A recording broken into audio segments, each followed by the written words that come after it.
अहमदुहु व नुसल्ली अला रसूलिहिल करीम अम्मा बाद फ़अऊज़ु बिल्लाहि मिनश्शैतानिर्रजीम बिस्मिल्लाहिर्रहमानिर्रहीम। हम्द व सना के लायक अल्लाह रब्बुल इज़्ज़त की ज़ात मुक़द्दिसा है। दरूद व सलाम के लायक मुहम्मद रसूलुल्लाह सल्लल्लाहु अलैहि व आलिहि वसल्लम की ज़ात मुक़द्दिसा है। इस्लाम एक मुकम्मल दीन है और फ़ितरत के ऐन मुताबिक है। इसमें इंसान की मुआशी, मुआशरती और समाजी हर तरह के अहकामात इसके लिए वाज़ह कर दिए गए हैं। तो ये एक मुकम्मल दीन है और आसान भी है, कोई इसमें मुश्किल नहीं है। बैतुल खला से लेकर बैतुल्लाह तक के जितने मामलात हैं और ख़ास तौर पर कुछ ऐसे मामलात जिनको पर्दा में रखा गया है उनको भी खोल कर पैगम्बर अलैहिस्सलातु वस्सलाम ने बयान कर दिया। लेकिन क्या वजह है कि आज मुसलमान तज़ब्ज़ुब का शिकार हैं, परेशान हैं और कहते हैं कि एक मस्जिद में जाएं तो नमाज का तरीका और है, दूसरी मस्जिद में जाएं तो नमाज का तरीका और है। एक मस्जिद में जाएं तो दरूद और पढ़ा जा रहा है, दूसरी मस्जिद में जाएं तो और तरीका है दरूद पढ़ने का। एक मस्जिद में जाएं तो अज़कार और तरह के हैं, दूसरी मस्जिद में जाएं तो अज़कार और तरह के हैं। एक मस्जिद में जाएं तो वहाँ पर एक चीज़ हलाल है, दूसरी मस्जिद में जाएं तो वहाँ पर एक चीज़ हराम है। तो क्या करें, किससे कहें, किस पे अमल करें, किस पे अमल ना करें, किसकी माने किसकी ना माने, ये आम तौर पर सवालात हैं जो आवाम के दिलों में आते हैं और आवाम करते भी हैं।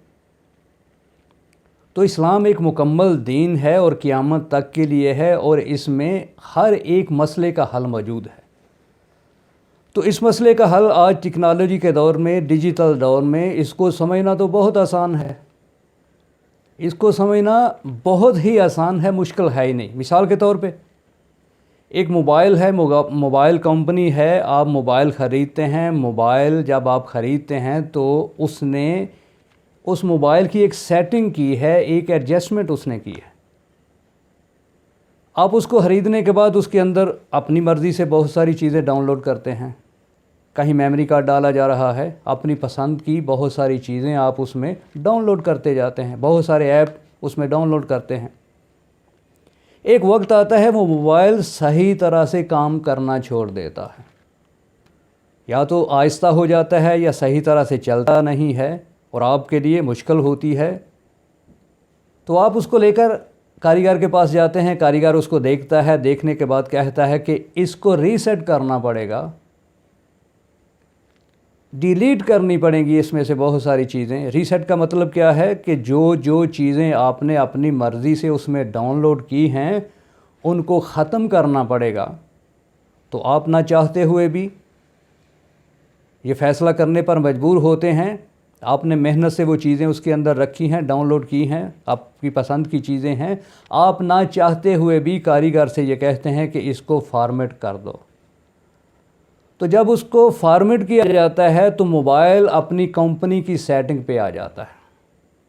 ठीक यही हाल इंसान का है। इंसान एक मस्जिद में जाता है तो एक बात सुनता है, दूसरी मस्जिद में जाता है दूसरी बात सुनता है, इधर उधर से बहुत सारी बातें सुनता है जिसको ये अपने अंदर डाउनलोड कर लेता है। अब इसका हल क्या है, इसका तरीका क्या है? तो कुरान और हदीस मुबारका के अंदर इसका हल मौजूद है। इस्लाम मुकम्मल दीन है, क़यामत तक के लिए है। एक मोबाइल का हल अगर है तो इस बात का हल क्यों नहीं? तो इसका हल भी ये है, वो क्या फरमाया पैगम्बर अलैहिस्सलातु वस्सलाम की मुक़द्दस ज़ात ने कि हर बच्चा फ़ितरत इस्लाम पर पैदा होता है। उसके बाद उसके वालिदैन उसको यहूदी बना लें, ईसाई बना लें, पारसी बनाएं, फ़रंगी बनाएं, हिंदू बनाएं, मजूसी बनाएं, उसके बाद उसके वालिदैन उसको बनाते। ठीक उसी तरह जब बच्चा पैदा होता है तो उसको तो नहीं पता डॉक्टर क्या होता है, उसके वालिदैन की ख्वाहिश है। उसको तो नहीं पता इंजीनियर क्या होता है, उसके वालिद की ख्वाहिश है। कंप्यूटर साइंस क्या है, उसको तो नहीं पता, लेकिन उसके वालिदैन उसको बना लेते हैं। ठीक उसी तरह महल्ले के अंदर जो मस्जिद है, जिस मसलक की मस्जिद है, हम बच्चा उसी मस्जिद में भेज देते हैं तो वो बच्चा उसी मसलक को इख्तियार कर लेता है। कहीं कोई मसलक है, कहीं कोई मसलक है, कहीं कोई मसलक है, कहीं कोई मसलक है।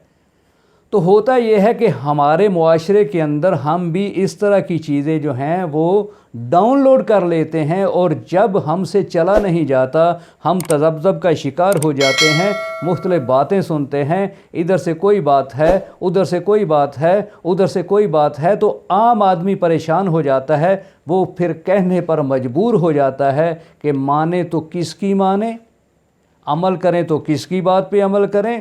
وہاں نماز کا طریقہ اور ہے، یہاں اور ہے، وہاں اذکار اور ہیں، یہاں اور ہیں، وہاں اور درود پڑھا جا رہا ہے، یہاں اور درود پڑھا جا رہا ہے۔ تو اس کا حل کیا ہے؟ حل تو ہوگا کوئی نہ کوئی۔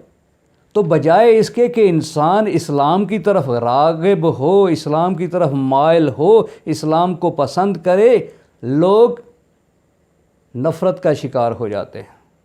وہ کہتے ہیں کہ یہ دیکھو یہ مولویوں کے مسئلے ہیں، مولویوں کے جھگڑے ہیں، ہم سیدھے سادے مسلمان ہیں، ہم کیا کریں؟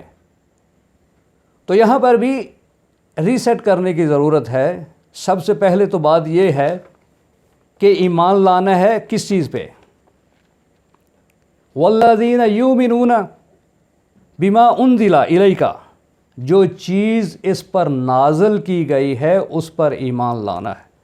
وما انزل من قبلک، اور اپنی سیٹنگ جو ہے، خود کو ریسیٹ جو ہے اس بات پہ کرنا ہے کہ جو چیز آسمانوں سے نازل ہوئی ہے اس پر ایمان لانا ہے۔ تو آسمان سے کیا نازل ہوا ہے؟ کیوں بھائی؟ آسمان سے کیا نازل ہوا؟ رب کا قرآن، یہ آسمان سے نازل ہوا، اور محمد رسول اللہ صلی اللہ علیہ وآلہ وسلم کا فرمان یہ نازل ہوا۔ اور خود کو ریسیٹ کیجئے، پہلے اس بات پر لے کر آئیے کہ جو کمپنی کی سیٹنگ ہے، جو اللہ رب العزت نے اس کی سیٹنگ کی ہے، اللہ رب العزت نے اس کی سیٹنگ کی ہے اسلام پہ۔ اور اسلام کون سا ہے؟ وما بما انزل الیک، جو نازل کیا گیا ہے، جو آسمانوں سے نازل کیا گیا ہے۔ اسی لیے اللہ رب العزت قرآن مجید کے اندر ارشاد فرماتے ہیں اتبعوا انزل الیک من ربکم، پیروی کرنی ہے کس کی؟ اس چیز کی جو تمہارے رب کی طرف سے نازل کی گئی ہے۔ تو رب کی طرف سے کیا نازل کیا گیا ہے؟ رب کا قرآن اور محمد رسول اللہ صلی اللہ علیہ وآلہ وسلم کا فرمان۔ تو یہ انسان جب خود کو ریسیٹ کرے گا تو اسی بات پہ آئے گا، اسلام پہ آ جائے گا، اب کوئی بھی مسلک اس کا نہیں رہے گا۔ خود کو ریسیٹ کیجئے۔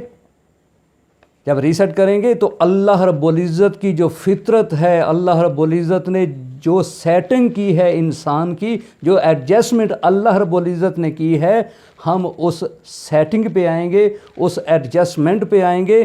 پھر کوئی مشکل نہیں ہوگا کہ کس کی مانے کس کی نہ مانے، ایک ہی چیز ہوگی جس کی سیٹنگ کی اللہ رب العزت نے اور محمد الرسول اللہ صلی اللہ علیہ وآلہ وسلم نے۔ تو کس چیز پر رکھا انسانی فطرت کو؟ فرمایا تم میں دو چیزیں چھوڑ کر جا رہا ہوں۔ کیا؟ کتاب اللہ و سنت نبی، اللہ کی کتاب قرآن اور محمد رسول اللہ صلی اللہ علیہ وآلہ وسلم کا فرمان سنت۔ یہ جب خود کو ریسیٹ کریں گے تو اس پر انسان آ جائے گا، اس کے لیے کوئی مشکل نہیں رہے گی، اس کے لیے آسانیاں ہی آسانیاں ہیں، کوئی پریشانی نہیں ہے، کسی سے پوچھنے کی ضرورت ہی نہیں ہے کہ وہ کس طرح نماز پڑھتا ہے، وہ کون سا درود پڑھتا ہے، وہ کون سے اذکار کرتا ہے۔ آپ کو سب سمجھ آ جائے گا، آپ سے سارا بوجھ اتر جائے گا۔ میری بات کی سمجھ آئی ہو تو ہاں ضرور کیجئے گا۔ اپنے لیے بھی اللہ رب العزت سے دعا ہے، آپ سب دوستوں، بزرگوں، ساتھیوں اور سننے والوں کے لیے بھی اللہ رب العزت سے دعا ہے کہ اللہ تبارک و تعالی ہم سب کو صحیح دین کو سمجھنے اور اس پر عمل کرنے کی توفیق عطا فرمائے۔ وآخر دعوانا ان الحمد للہ رب العالمین۔